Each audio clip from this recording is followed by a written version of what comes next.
వివాహ బంధంలో ముఖ్యం ఒకరినొకరును చూసుకోవటం అని అంటారు. ఇది ఎంతవరకు నిజం? ఏదైనా పురాణంలో దీనికి సంబంధించిన కథ ఉందా?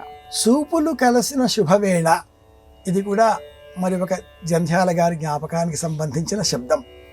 మాయాబజారులో ఈ పదంతో ఒక గానమే, ఒక సంగీత లయబద్ధమైన పాటనే ఉంది. చూపులు కలిసిన శుభవేళ. వివాహంలో ప్రధానమైన కార్యక్రమం వధువు వరుడు ఒకరిని ఒకరు చూచుకోవడమే.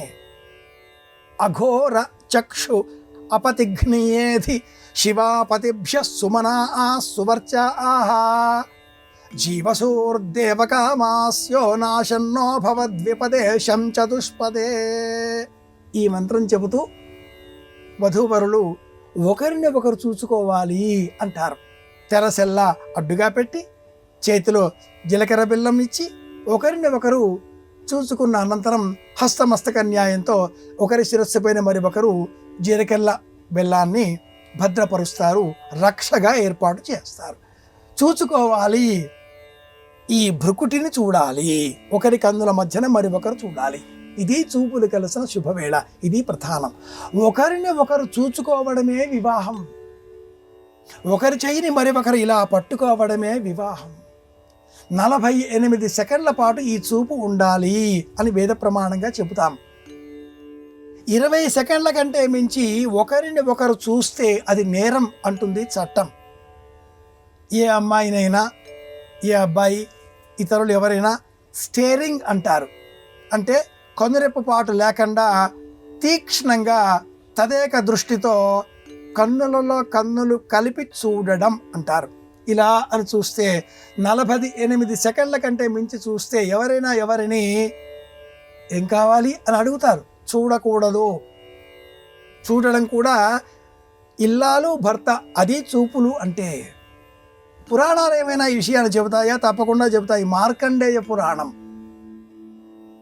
అందులో కరందముని కుమారుడు అవీక్షిత్తు, విశాల దేశ రాజకుమారి విశాలి. ఈ కరందముడి కుమారుడైన అవీక్షిత్తుకు విశాలికి చూపులు కలిశాయి. పెద్దలు వివాహ నిశ్చయం చేశారు.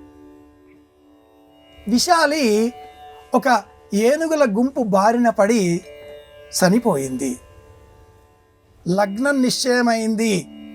తాంబూలాలు పుచ్చుకున్నారు. విశాలి మరణించింది. అవీక్షిత్తుకు మళ్ళీ వివాహం చేద్దాం అనుకున్నాడు కరందముడు. అవీక్షిత్తు అంగీకరించలేదు. చూశాను అంటే మా వివాహం అయిపోయింది, నాకు మళ్ళీ వివాహం ఏమిటి? అయిపోయిన వాడికి నేను తపస్సు చేసుకుంటాను అన్నాడు. అవీక్షిత్తు తపస్సు చేశాడు. ఆ ఇంద్రుడిని, యమధర్మరాజును మెప్పించాడు. తన ఇల్లాల విశాలిని తిరిగి బ్రతికించుకోగలిగాడు.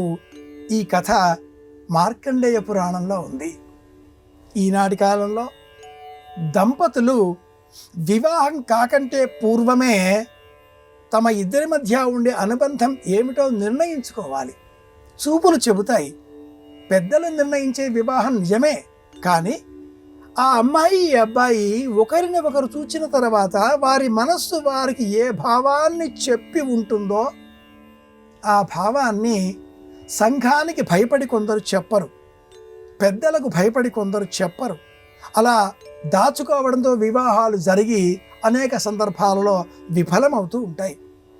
మనిషిని చూచిన వేళ విశేషం అంటూ ఉంటారు మన వాళ్ళు. చూసుకున్న వేళ విశేషం కదా. ఒకరంటే ఒకరికి ఇష్టం కలుగుతుంది కదా. ఆ ఇష్టం కలిగిన మరుక్షణం మనస్సు ఇక లాక్ అయిపోవాలి, మళ్ళీ రాకూడదు.